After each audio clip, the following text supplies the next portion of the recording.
Is that showing?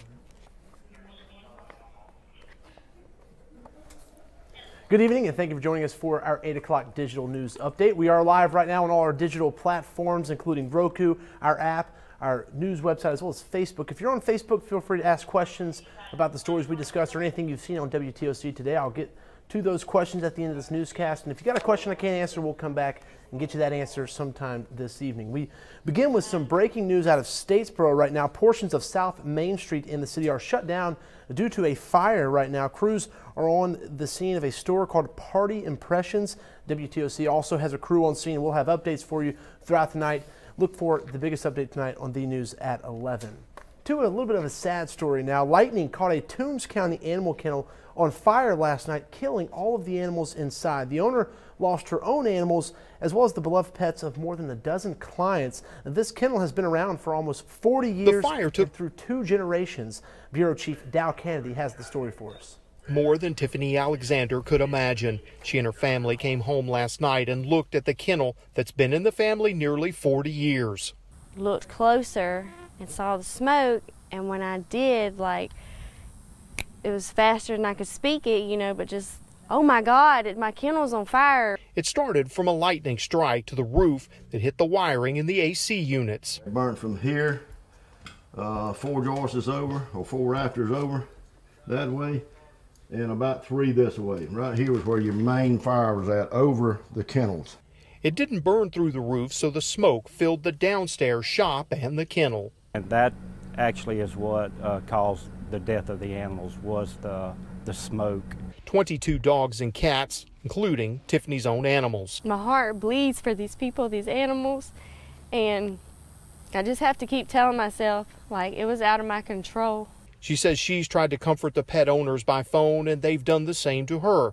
While the building might be repairable, she's not sure she could do this again. As of today, because I'm taking it one day at a time, I'm not doing it. My heart's broken.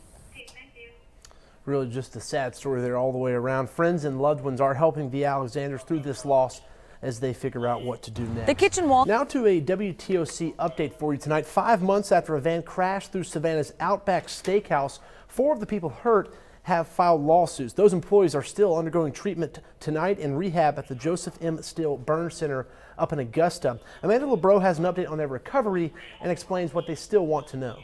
Here at the Outback Steakhouse on Abercorn Street is repaired, but 4 people burned when a van crashed through it are still recovering. The question they're still asking, why did this happen? And now they're suing the driver and the company he was working for to figure it out. Grease just blew up and there's 5 guys covered in burnt grease. That 911 call from February 16th describes how badly burned some working in the Outback kitchen were when driver David Lanier crashed his work van through the wall. Police say Lanier lost consciousness before the crash, but that's all we know. It was a tragic event. Right now, our primary question is, okay, why did this happen? 5 attorneys representing 4 employees have now filed lawsuits against Lanier and Lynn R. Rogers Electrical Contractors, Inc. to find that answer. We've heard stories, it could have been a medical issue. We've heard stories that it wasn't a medical issue. The whole point of the lawsuit is to find out what happened in the accident and what was going on with the company. Michael Goldberg and David Eichholz are 2 of 3 attorneys representing LaRyan Gaines. He was working as a cook the night of the crash and was airlifted to the burn center at Doctors Hospital in Augusta. He has severe burns, has issues using the right arm. Quincy Quarterman, who was also airlifted to Augusta, has similar injuries. He is undergoing a series of laser surgeries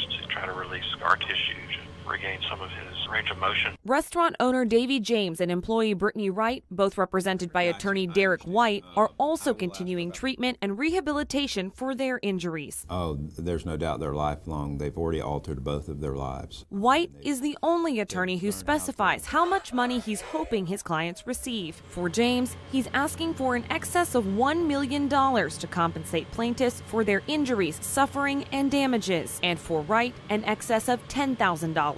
While each attorney says his clients are pushing through their recovery with positivity, he's just happy to be alive. They don't underestimate the importance of these suits. This is his one shot. Goldberg says driver David Lanier is set to give a formal statement in mid-August, and he hopes that gives them some answers to these questions. In Savannah, Amanda LeBreau, WTOC News. Amanda will continue to follow that story for you and bring you updates as we get them on that. Now to some good news. Here's a story that will make you smile. YMCA's all across the coastal empire, young people were exercising their minds today over the summer months. Local branches recognized Celebrate Reading Day by inviting neighbors in to read to school children. Dozens of community leaders took part in this day-long event, bringing a book of their choice to a YMCA to share the joy of reading with kids. This also helps students maintain their reading levels and avoid the dreaded summer learning loss. Students lose some of what they've learned from the previous school year while they're out of school during the summer. It's so much fun to see some of our members come back. At our Islands branch today, we have a member who's actually bringing her son who's home from college to come and read too. So it's really a family affair, and I love to see that. And I love to see some of these favorite books that I haven't thought about in years showing up in the classroom today.